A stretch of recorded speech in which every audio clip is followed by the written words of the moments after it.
Sa tunghirom lumon, mga kusong ninanay at tatay mawawala. Naisayangon, pauruotong pagirumdum sa pusong itagong.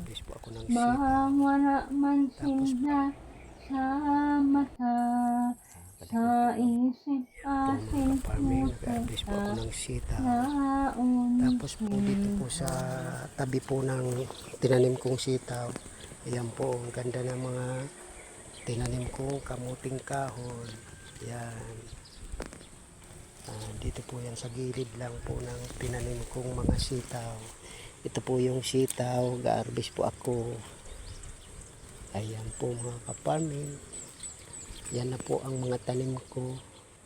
Nagbuburungan na po sila.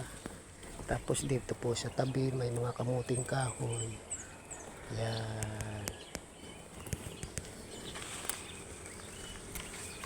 Ayan po.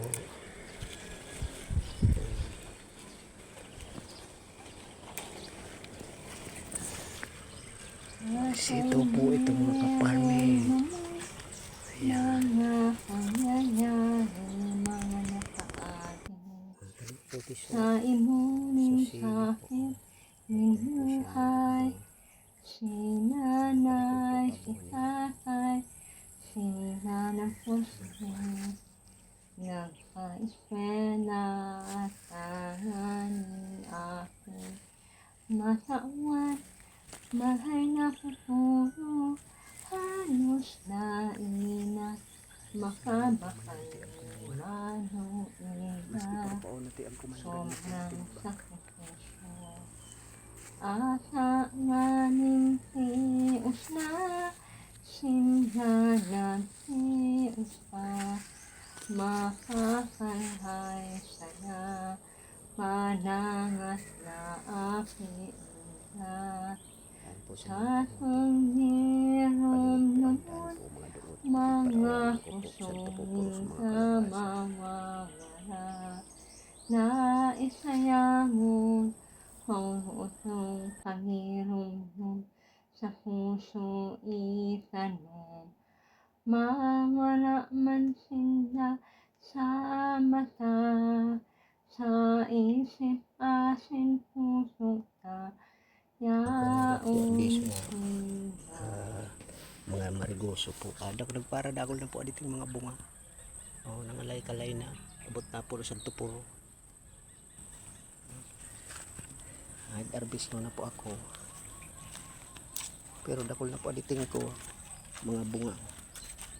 Nangalay-kalay na po.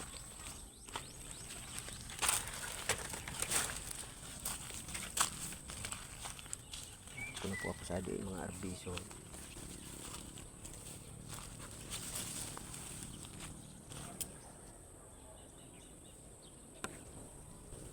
Para dapol na po aditing mga bunga.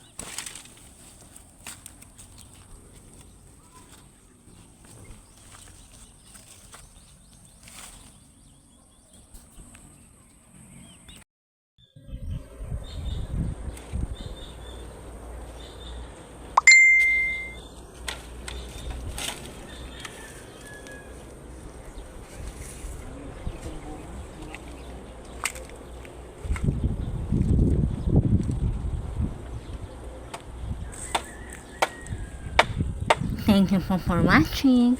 Please don't forget to like, share, comment, and subscribe sa aking channel. Para po kina-chocho ang channel na to.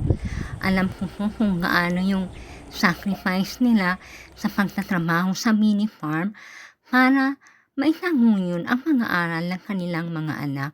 Gaya po ng ginawa ni Papa para sa amin na talagang nagbunga naman. Kaya lang nakakalungkot dahil wala na sila. Nakaka-relate po ako sa sitwasyon ni Chocho at Alin. Ito po si Shy si B. Bye!